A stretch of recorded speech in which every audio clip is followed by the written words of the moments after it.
Om Asatoma Satkamaya Tamasoma Jyotirgamaya Mrityorma Amritam Gamaya Aviravirmayeti Rudrayatte Dakshinam Mukham Tenamam Pahi Nityam.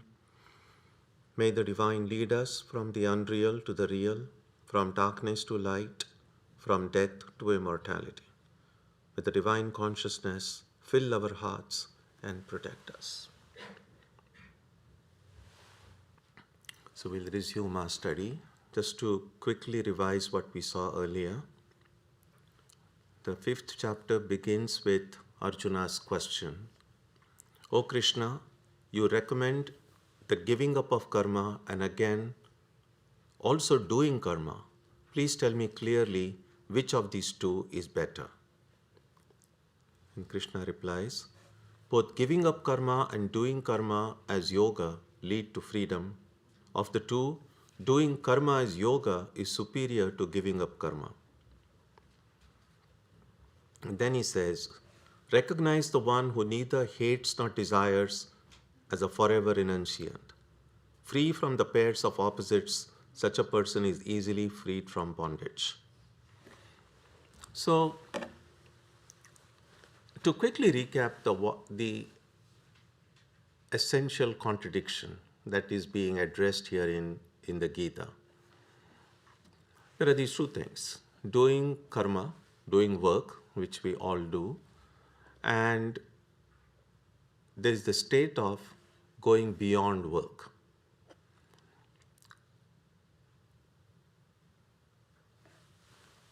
When we speak about our identity as being beyond this body and mind, being infinite and eternal, then in that state of oneness, no work is possible. Because every work requires a subject, an object, a motive for doing things, and so on. At the same time, we find that presently, while being big and free and infinite might seem a very attractive option intellectually, but in our daily life, we are still limited beings. We still feel there is a need to do work. So work is something that seems unavoidable. It also has its challenges. And all of us have experienced all of those things, where how work not only creates stress and exhaustion, but it sets up this vicious cycle of work either succeeding or failing, leading to either joy or sorrow, and that pushing us to do more work, because of course none of us wants to suffer. So we work hard then to get more success. But it's always a mixed picture. And the more we do work, rather than it freeing us, we seem to get more and more kind of sucked into it. It's a little bit like being in a quicksand. You find yourself there, and the more you struggle to get out, the deeper you go in. And so that's essentially Arjuna's dilemma here. He's in this really tough situation. There is this battle. He's in the middle. The battle is about to start and would have started if he hadn't asked this question. And at that moment, he's like, no, I don't want to do this. And he's a sudden kind of a detachment comes over him and says, no, I don't want to do this. But then he also, part of him says, no, but this is something that needs to be done. The other part, so there is this inner tug of war that sometimes occurs within us. Oftentimes, really, whenever we are facing a dilemma, a part of us says, do this. A part of us says, don't do it. And then it's like, what shall I do? What shall I do? So that's the Arjuna's condition. And what Krishna is saying is, it's kind of feels, if you look at it superficially, it looks like a bunch of mixed signals. Because Krishna first begins by telling this glory of the Atman, how it's birthless and deathless and infinite and beyond and so on. And then he says, but in order to know your identity as that infinite self, you need to first do work selflessly. And if you are able to do the work selflessly, then you will reach that stage. But then after saying that, then Krishna also says the glory of this knowing our true nature. And so it's very tempting to say, well, if knowing my true nature is the goal, then I should invest all of my energy in knowing it. Why should I be doing stuff?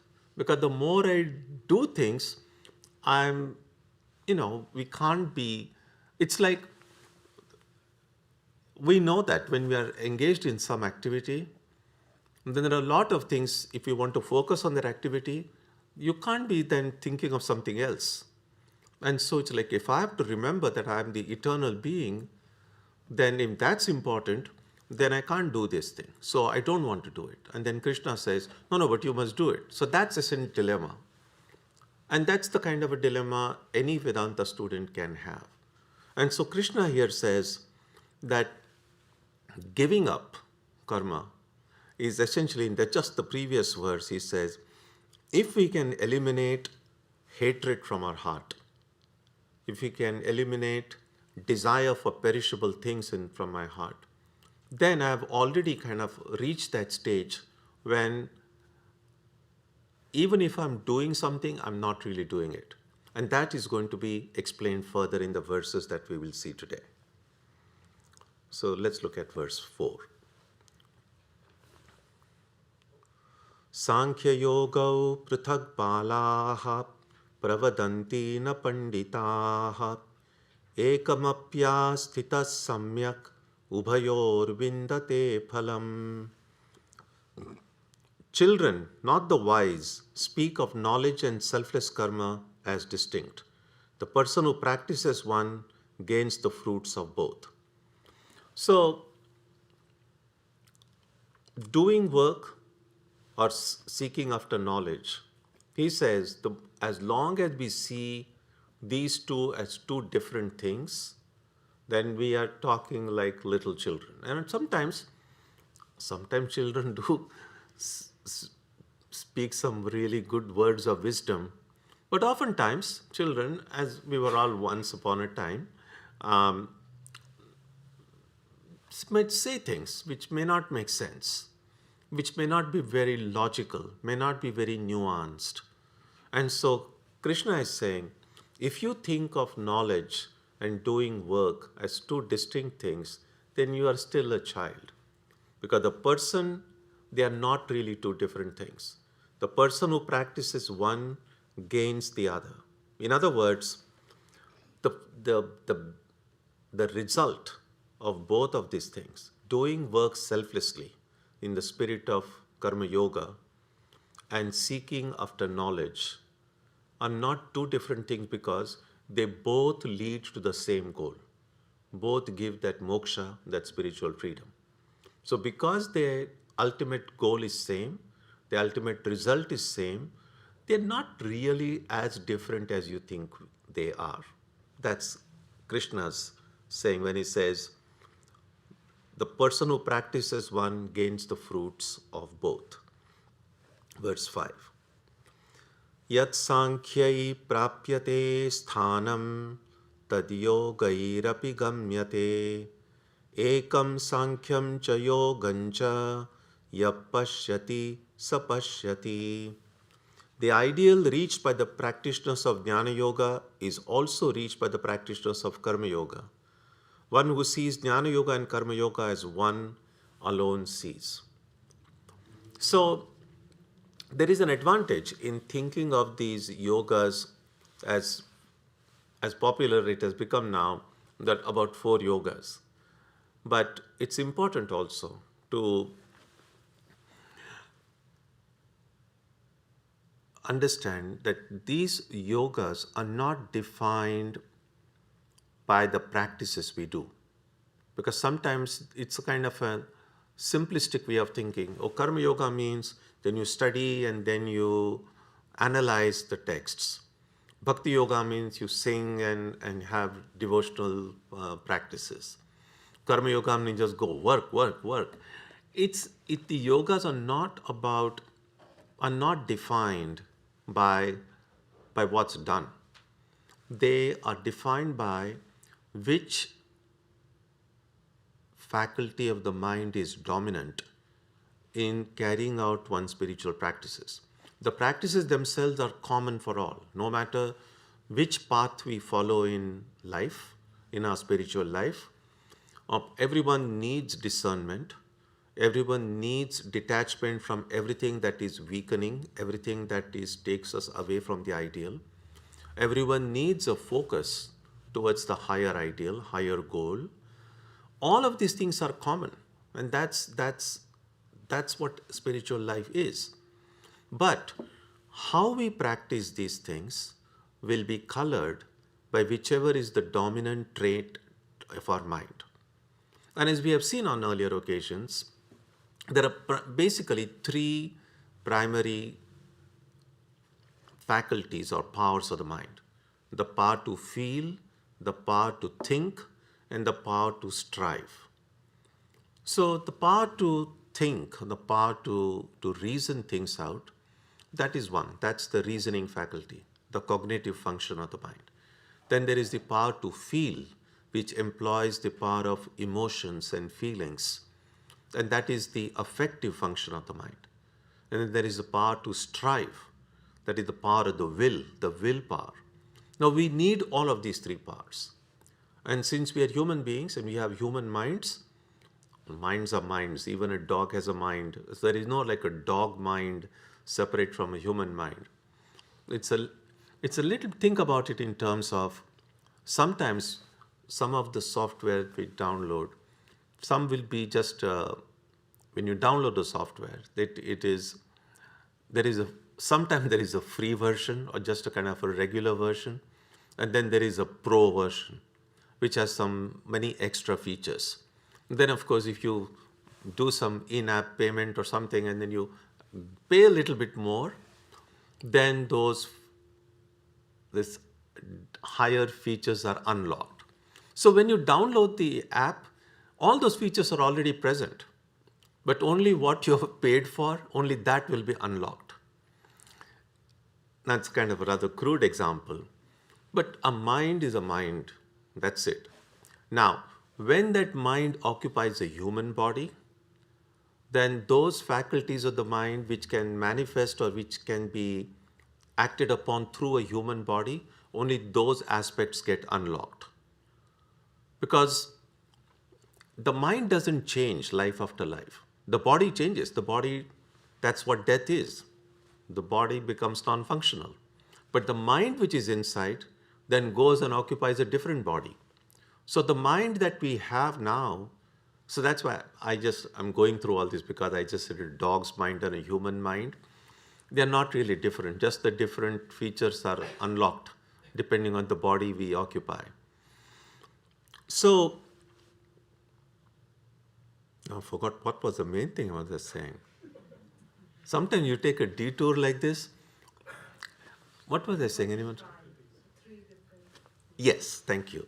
Yes, so these three primary powers that the mind has: the power to think, the power to feel, and the power to strive. Now, ideally, one would expect that all these three will be equally manifested in every mind. But usually that doesn't happen. One or the other probably is more dominant than the other two. And that's why people are different. So sometimes we classify this person is a very logical thinking person, or sometimes we think, oh, this person is very emotional. Now we say that because maybe in some people that the feeling and emotions are a more dominant trait of their mind. And that manifests more through their life than the other side. But that doesn't mean a person who is emotional has no reasoning faculty at all or has no willpower at all. It's not. Everyone has that. But the other two are like subsidiary, one becomes a dominant thing. Now, depending on whichever of these faculties is dominant within us, when we do our spiritual practices, they will take a certain color. They will be a little bit different. It's like artists. So again, say a person is a painter. You might get 10 different painters from 10 different parts of the world. And that doesn't mean, oh, they're all painters, then they will all do painting in the same way. Not necessarily. There are different schools of painting. And so depending on whichever school you are trained in, even though everyone is a painter, not all painting is same. Even though musicians are present in every part of the world. But there are there is so much differences in music too. So similarly, spiritual life is a very generic term. But with my unique mind, with its unique set of the ability to think, to feel, to strive, when I try to practice the spiritual life, it gets automatically customized to the way I do it. And then, of course, depending on whichever is dominant, we then tend to just label it and say, oh, this is Jnana Yoga, or this is Bhakti Yoga, or Karma Yoga. So it's not about what is done, but it is about what power of the mind is behind doing that activity. And that's what is meant here. That's what he says here. The ideal reached by Karma Yoga and Jnana Yoga is same, because one who sees that Jnana Yoga and Karma Yoga are one alone sees. And that is the idea here. That yes, looking upon these yogas as four different things has its utility, but then see that even though they are different or feel different, ultimately where they take us is the same goal. So one who attains perfection in jnana, one who attains perfection in karma are not going to two different places. That's the idea. Verse 6. Sanyasastu mahabaho dukkhamaptum ayogataha yoga yukto munir brahma nachirena gacchati. It is difficult to attain renunciation of karma without practicing karma yoga. But the meditative person who is devoted to karma yoga quickly attains a state of renunciation. So, as I said, there are these two, the conflict comes in should I do karma or should I renounce karma? Renouncing karma seems to be an attractive option because karma leads to stress, anxiety, and all this problem, and of course the effects of karma. So then why should I even do it? Best is to give it up. And what this verse points out is, if I want to reach that state of going beyond karma, then I should practice karma yoga. So karma yoga is a way to take me beyond karma. That's why karma yoga, I often like to think of it as a key. We know that a key, of course, nowadays people have digital clocks, so key itself has acquired many different meanings in the digital age. But I'm just talking about a regular metal key, as it used to be for centuries. So there is a lock and there is a key. Now we don't use two different keys, one key for locking and the other key for unlocking. It's the same key. I turn the key one way, it gets locked. If I turn it the other way, it gets unlocked. That is what karma is. Karma, if I do it the wrong way, which is what most of us are doing most of the time, that is what exhausts us. That is what makes us tired. That's what creates stress and anxiety, and all the problems with karma come because we are turning it the wrong way. And karma yoga means learning to turn it the right way. So one, we lock it. I'll get bound into this perishable world. The other will unlock it, and that is the road to freedom. That is what this verse says. It is difficult to attain renunciation of karma without practicing karma yoga. But the meditative person, the Sanskrit word is muni. Muni is mananat, one who reflects, one who meditates. Such a person who is devoted to karma yoga quickly attains a state of renunciation. It's like sometimes they say, in the olden days, if a thorn went into people, not everybody wore shoes in many parts of the world. And so there are lots of thorns. So if a thorn goes into in your feet, then how are you going to take it out? And the simplest way in the olden times was, well, get another thorn. And with the second thorn, remove the first thorn and then throw away both the thorns. That's essentially what this is. Karma is a problem. But how do I give up karma? Because people have tried and it's impossible to give up karma. The only way to get rid of karma is to start doing karma in a right way. And the right way of doing karma is doing it as a yoga.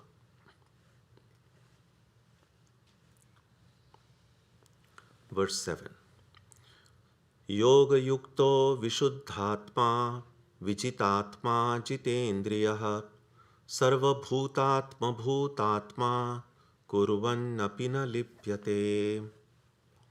With a pure mind and subdued senses and seeing the inner self as the self in all beings, the person devoted to karma yoga is not bound even when doing work. That's what I was driving at, about turning the key the right way. So these are the things we need to try to inculcate with a pure mind.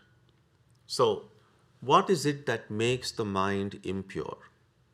Purity and impurity are very closely connected with the infinitude and finiteness. The more narrow, the more constricted the mind gets, the more focused it gets on some of the perishable material things, then it loses the focus of this infinite reality beyond. And in that state, therefore, there's just the inability to see the truth itself is the impurity. And purity is the mind opens up wide and is able to look beyond the appearances to the truth that is beyond. So with the pure mind and subdued senses, the control of the senses, if not controlled, can go any which way. And we know, and that's essentially the problem for anyone who tries to meditate, that we try to sit and then we say, okay, I'm closing my eyes, I'm trying to eliminate as many distractions as possible visibly. That's why we close our eyes and so on. But what to do about the mind? The mind is running here and there. And there is this desire to see, desire to hear. And that senses, if they are not subdued, if they are not controlled, then of course no meditation is possible. And that's why those who have pets, those who have a dog especially, they're able to appreciate it. Because if you get a puppy and the puppy is not trained, the puppy is not going to listen to you. You're just going to run here and there. And of course, then there is no peace for you. So if we want to get real enjoyment from the pets we have and really experience not just peace but also real joy, then train the pet well. I mean, it can bring infinite enjoyment. Same thing with little children. Children can be a source of great entertainment. But again, if and when parents kind of infuse some good discipline in the children, and then the children can bring, and they do bring so much joy to the parents.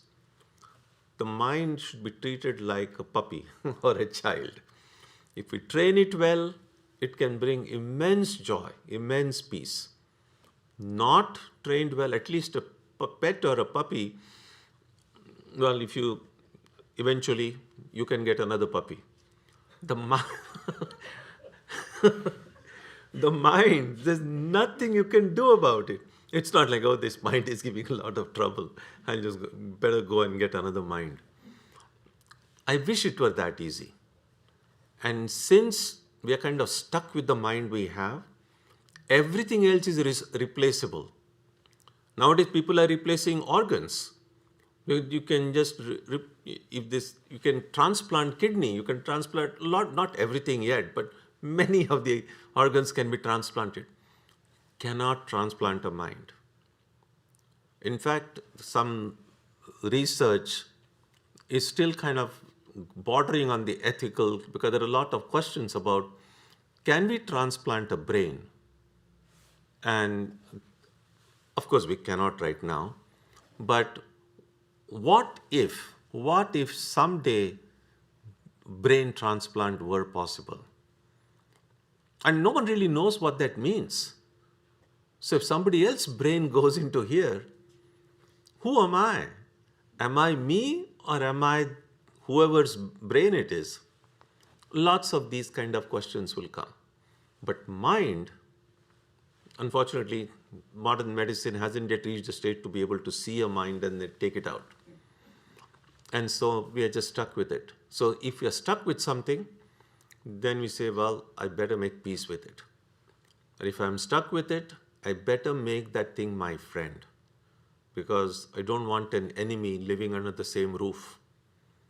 And so that's what the Gita will say later on, how the mind can be a friend, the mind can be an enemy. So the pure mind and subdued senses and seeing the inner self as the self in all beings, that is at the root of all empathy. That what does it mean to see one's self as the self in all? Because one thing that comes apparently naturally to all of us is to see differences. Yes, this infinite diversity, infinite variety, people are different, animals, all these kind of different things. And of course, when things are different, people are different, there is interaction possible. But that interaction can be positive, it can be negative. Because all the divisions, things that bring so much pain, is by seeing differences. And then that's the idea. There is this one often quoted verse in Sanskrit, go like this: Ayam nijaha paro va iti ganana laghu chetasam udara charitanantu vasudhaiva kutumbakam. Which simply means, what is the nature of narrow-minded people who are narrow-minded? And there they tend to see, oh, this is ours. These people are ours. Those are terrible people. Those are us versus them. This kind of a division is, this verse says, I mean, it's a very ancient verse. They kind of pointing out to something which is true then, which is true today, making distinction between our people and those people. But this verse says, it's a small-minded people think this way. Udara charitanantu, one whose heart is truly opened up, truly broadened. Vasudhaiva kutumbakam, the entire universe, the entire creation becomes one family. Just as we feel a sense of connection with those of our family, but we don't feel that sense of connection with a stranger. But when we reach a stage when there is no stranger, even when we read in the Bible about love thy neighbor as thyself, the question there is, who is my neighbor? Is neighbor simply the person staying next door? Or how far does my circle of neighborhood go? And a person whose heart is completely broadened out, that circle doesn't end with just the area I live in, or even my own city or my country, or even this own planet. Everything says. And that's what is meant by seeing one's inner self as the self in all beings. Then when we help someone, we are not doing any great act of compassion. We are not doing any favor to anyone.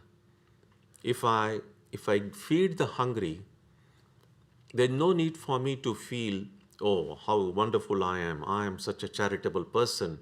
No, because it's just me. When I feel hungry, and I eat something and say, oh, how charitable I am, I'm feeding this hungry person. We don't feel this way because it's just me. But if I am able to see the same self in all, then I will continue to treat everyone with love and respect, just the way I treat myself. And that's empathy. It's not social service, it's not anything, it's just me everywhere. That's the idea here. Such a person with a pure mind, subdued senses, seeing the inner self as the self in all beings, the person devoted to Karma Yoga is not bound even when doing work. And that is, the karma will not create any bondage in such a person. In effect, Krishna is telling Arjuna, you try to be like this. You have to fight this battle, but you can fight this battle without this battle leaving any scars on you if you follow this. Verse 8.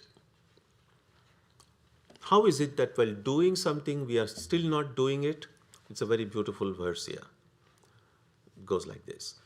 Taiva kinchit karomiti yukto manyeta tattvavit pashyan shrunvan sprishan jigran ashnan gachan swapan shvasan pralapan visrujan grunhan unmishan nimishan napi indriyani indriyartheshu vartanta iti dharayan. These verses 8 and 9. I've done it together. The meaning is, the knower of truth immersed in the self should think, I do nothing at all. Though seeing, hearing, touching, smelling, eating, going, sleeping, breathing, speaking, letting go, holding, opening and closing the eyes, plus 100 other things we do, knowing that it is the senses moving among the objects. So just as when, suppose you are sitting near your window, when you look out of the window and out there in the garden, two dogs are just playing with each other. And they're just playing and you're just watching them.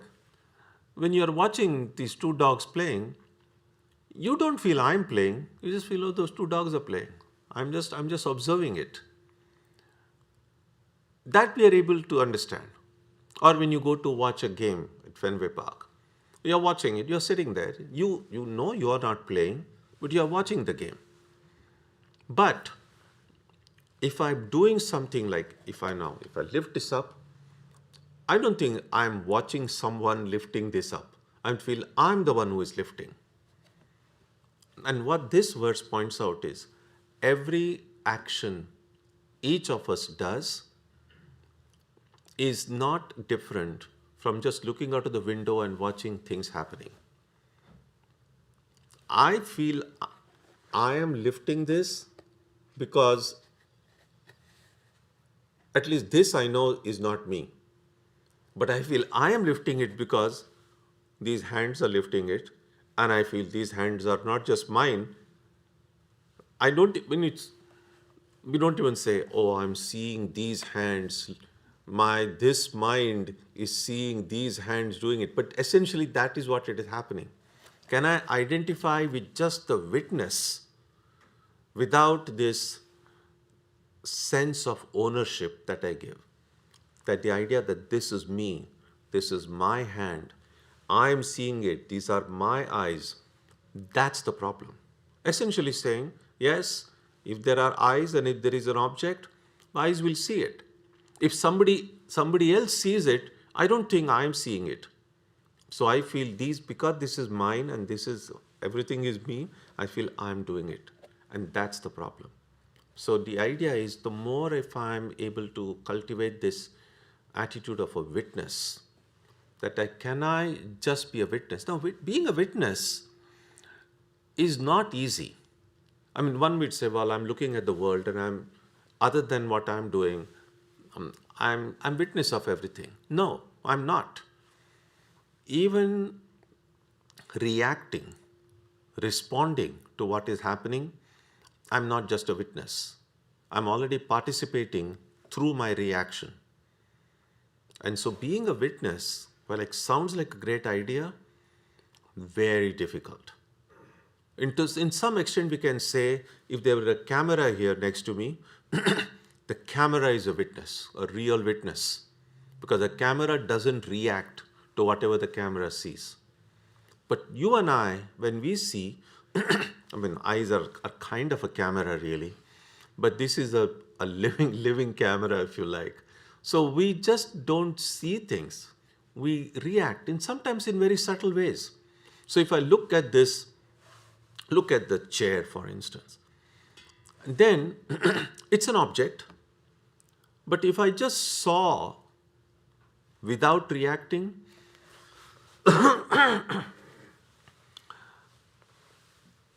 if I just saw without reacting, and this is going to be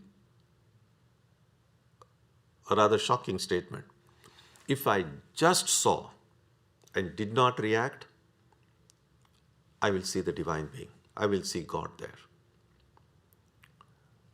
I'm seeing a chair is itself, it's just ignorance. And I'm not just seeing the chair, I'm just saying, oh, it's a red chair, and this seems pretty old, and this must be very comfortable. All these ideas that come that cover the reality. And so, I mean, to put it in a more drastic way, now when I close my eyes, I'm not seeing anything. The moment I open my eyes, that first nanosecond, or that smallest unit of time you can think about, I'm just seeing God. I'm just seeing reality as it is. But that reality gets covered by all the ideas and concepts and biases and prejudices, and everything comes flooding in, and my all presuppositions, oh, this is a Wednesday and this is a Gita class going on, and all these things, all these are actually hiding the reality. And therefore, while being a witness is a good practice, we also need to recognize it's also a very tough practice. But we can begin. We can begin by saying, can I have my reactions under my control? Because sometimes if we don't keep it under control, our whole personality becomes very reactive. Everything we see immediately, boom, we have an opinion about everything. Sometimes we may speak it out, sometimes we may not speak it out. But we immediately are judgmental. This is this is that, this is good, this is bad, this shouldn't be done that. This is not helping. This will not help me to be a witness. Now, I'm not saying that one should not have an opinion. That's not what I'm saying. But just to be able to see, and then maybe after a little pause, opinions will come. We can't just stop having opinions based on our prior experience or prior ideas. All these impressions will come. But as far as possible, if I can try to just tamp it down a little bit and learn to look and try to understand, our ability to learn, to grow will become more if we are not very reactive. If we look, grasp, take in what we see, and reflect on it. And some of it might be very helpful, and then one should grow by that. A lot of it may be not helpful at all. And so then no need to take it in and then wonder, oh my God, so much junk has gone in now, how can I get it out? Just look. If I don't react, it won't enter into my personality. If I react, I've already kind of accepted it. And so before reacting, it's good to be a little bit careful. That's the idea. Verse 10. Brahmanyadhaya karmani sangam tyaktva karoti yaha lipyate nasapapena padma patramivambhasa. Surrendering to God, the person who works without attachment is not touched by evil like a lotus leaf by water. This example often comes in the texts. the lotus leaf. It of course grows up in water, but if you put water on it, the water doesn't stick. It doesn't wet it. It'll just kind of, it'll remain as globules, and then it'll just kind of fall away. So this example is often given in these ancient texts to show that we speak about how worldliness is different, completely opposite to godliness or to spiritual mindedness. And so, but yet we are in the world. We are in the world, and how to be in the world and not be worldly. And the answer is, everyone is in the world. A saint is in the world, a sinner is in the world, all are in the world. But we don't want the world to be inside us. So, to be in the world, that's the right place to be. It's like a boat. A right place for the boat is in water. On land, the boat is totally useless. It's just a burden. But in water, a boat is very useful. It can take you across. But we don't want the water to be in the boat. Of course, if the water, like a Titanic, if the whole water fills the boat, then of course that boat is useless. It just goes down. So similarly, we are all in the world, but we don't want the world to enter into. So a worldly person and a spiritual person, both are in the world. What makes a worldly person worldly is that world has entered inside that person. And a spiritual person is, although in the world, inside is just the divine. So that's why we need to look inside to see what is inside my heart. And the more the world goes out, the more the divine comes in.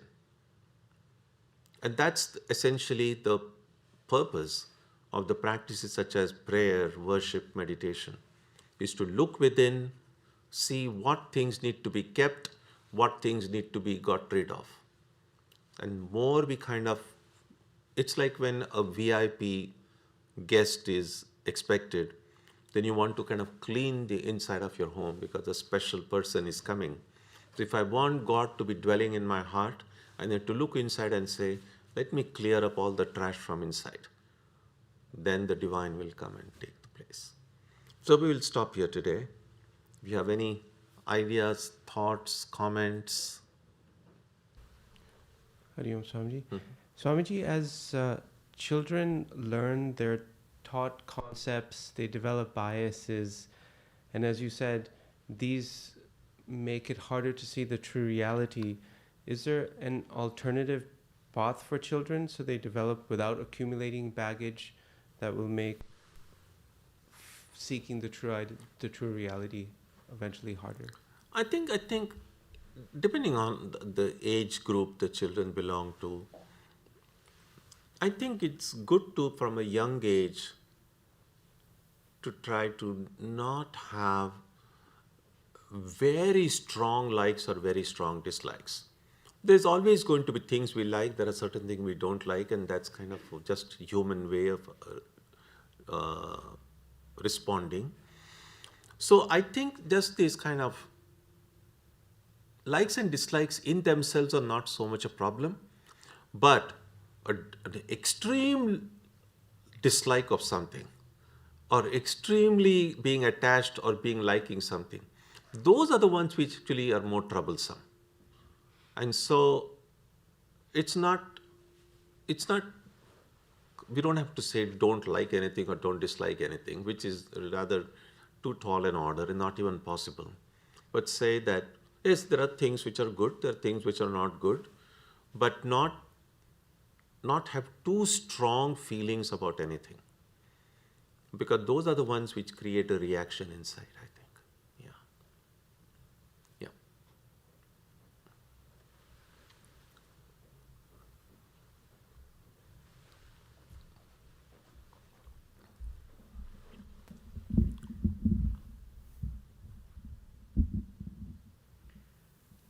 Swamiji, you always talk about surrender to God. I just want to know, what does it mean to surrender to God? And how does one know if it is true surrender or quiet resignation? Just whatever coming. Yes, surrender primarily is the surrender of the ego. Surrender is a way of saying that I don't understand it, that I trust in you and I just give everything. It's a like sometime in I don't know what's the terminology used nowadays and it's here, but in India sometimes they used to speak about the power of attorney. That when sometimes if I'm not able to decide, then I say, this person, I legally and officially give this person the authority to do anything on my behalf or whatever on my behalf. So surrendering is a little bit like giving our power of attorney to God. And I can give that power of attorney, which means then I don't have any choice in the matter. I'm not going to take decisions. I just leave everything in the hands of the divine. So that would be a way to express surrender. Now, it's difficult. It's not easy. So there is a preliminary step to surrender. And that is to say, yes, ultimately, even when intellectually understanding that everything happens through God's will, and while we might verbally say, oh, I'm surrendering mother's will and so on, but that's an aspiration. That's not something how we live day after day, because every one of us has our own little will. And therefore, a preliminary step would be to say, I know whichever way we address God and say that your will ultimately is the final way, with the way things will happen. But I have my own little will. You have a plan for my life. I have a little plan for my life.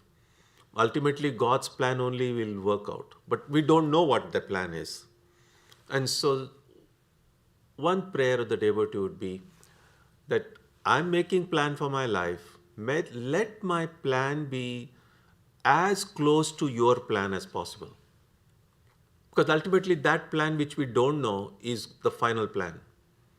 So it's give me the wisdom to make decisions, to make choices, to make a plan which will be as close to yours as possible.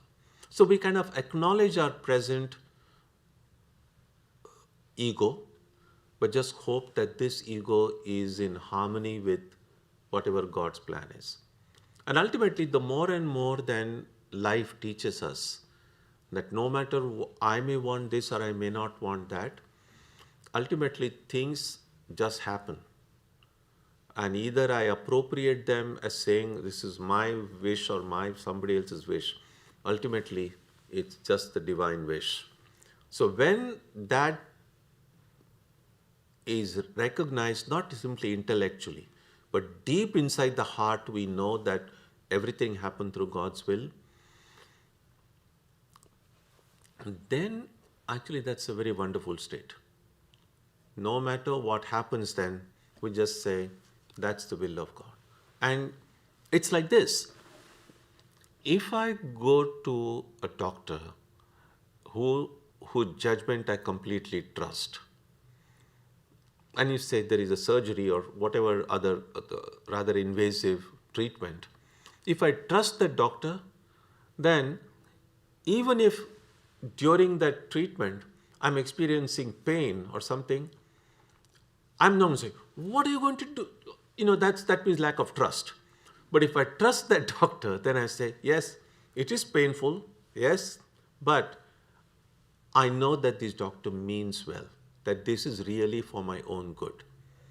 And then we are able to bear all that pain. It's painful, but I'm able to kind of accept it because I know the one who is inflicting it is not doing it out of malice, but is actually for my own good. Now, if I can think about whatever we are going through in life, and there could be a wonderful situation, there could be terrible situations. If I say, that divine doctor sitting above, he is doing these treatments. And yeah, it's painful, but ultimately, the intention behind these tests of fire, so to speak, that we have to pass through in life sometimes, is really to make me a better person. So it's not easy. I mean, all what most of us pray for is, God, will everything be fine for me? Let there be no suffering. That's kind of a very common prayer. But it needs a certain amount of evolution, say, I leave everything in your hands. Even if pain comes, suffering comes, I know it's good for me. It's easy to say that when we are not passing through that stage. But to say that even when I'm in pain and saying, yes, even through this, God, I love you. That's the test of devotion. Because sometimes people, as long as everything is going fine, oh, God is so wonderful, and something terrible happens, oh, God has abandoned me, God doesn't care for me, I prayed so much, nothing happened, I'm not going to church anymore, I'm not going to do this. That's a very transactional thing. Oh, God is good so long as God gives me things, otherwise I don't care for God. But surrender would mean I have complete trust. It's a wonderful state to be in, but it needs a lot of struggle before that. Yeah. Swamiji. So in the beginning, you talked about, Arjuna was getting mixed signals between the path of knowledge. No. It felt as if mixed signals. Oh, it was feeling. He was perceiving. He was confused because he thought there was different signals coming from Krishna, the path of knowledge versus the path of work. And so, I don't know if this is the way I'm thinking about it. The reason for that is because in order to do karma yoga properly, you need to have some knowledge. You need to have knowledge of the self to some extent in order to do karma yoga properly. And the more knowledge you have, it seems the better you can do karma yoga. But on the other hand, in order to get knowledge, you need to do action first. So it's like it comes both ways. You need action. It's almost like chicken and egg problem. You need knowledge to do karma properly, but you need to do karma to be able to understand properly. Yeah, that's true. So mixed signals, I said, in the sense that Arjuna didn't understand the intent that Krishna was teaching it, because it wasn't like Krishna was wanting to confuse him or anything. I mean, sometimes I think if Krishna, and that's what probably Krishna told him. We don't know exactly what Krishna said to him. But if just like Krishna would have said, right now you are not fit for that highest knowledge, just go and fight. Maybe that's what Krishna said.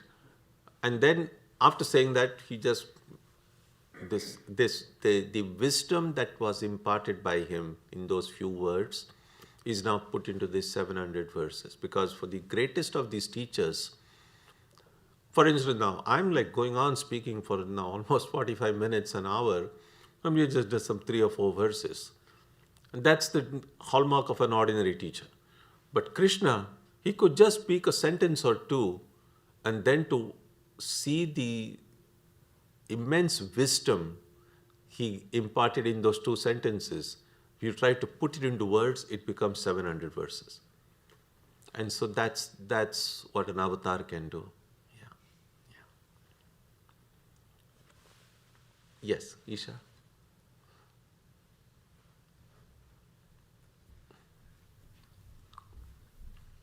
Namaskar, Swamiji. Swamiji, on the verse that says, see the self in all beings, is it a question of an internal decision, especially when it's not your default state, to see the self in all beings? Is that like an internal willpower decision that you have to make? Or is it just a state that occurs naturally, or both? No, it's not something, it's like, as often as I can remind myself that whoever I see as the other person is not as other as I think they are. Because we are already making these distinctions in life. We don't see everyone as others. Among everyone else, those a part of my family feel a little bit special. Then my friends feel a little bit special.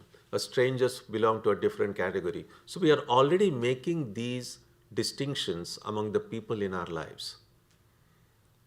And if I can try to remove those distinctions and essentially see the same truth, the same divine that fills my heart is in the heart of the person in front of me as well.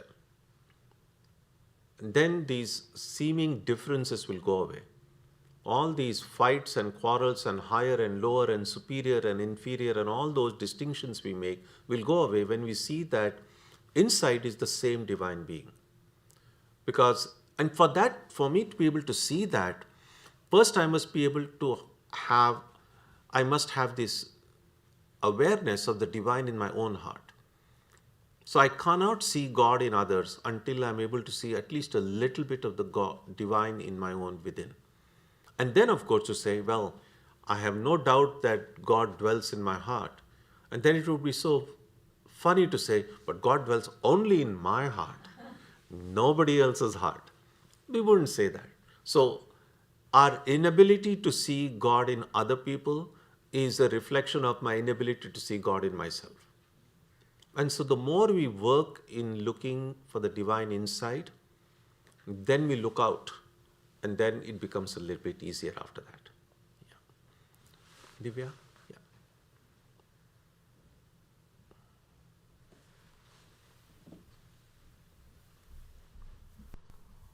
Namaste, Maharaj.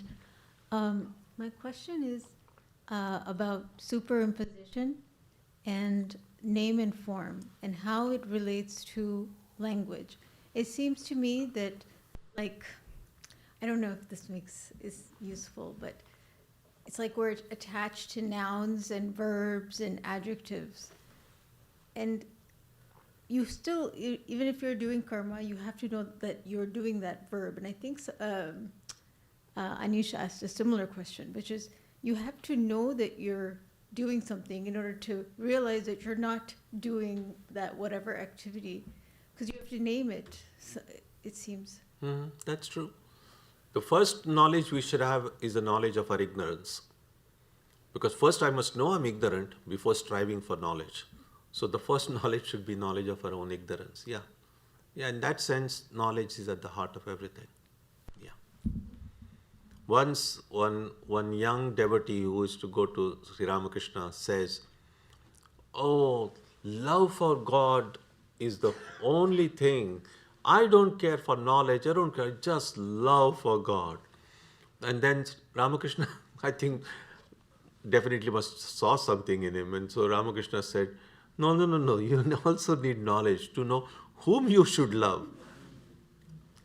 Yeah. Okay, so we will stop here today. When we meet next week, we'll begin with verse number 11. Om Jananim Saradam Devim Ramakrishnam Jagadgurum Padapadme Tayo Shritva Pranamami Muhur Muhu.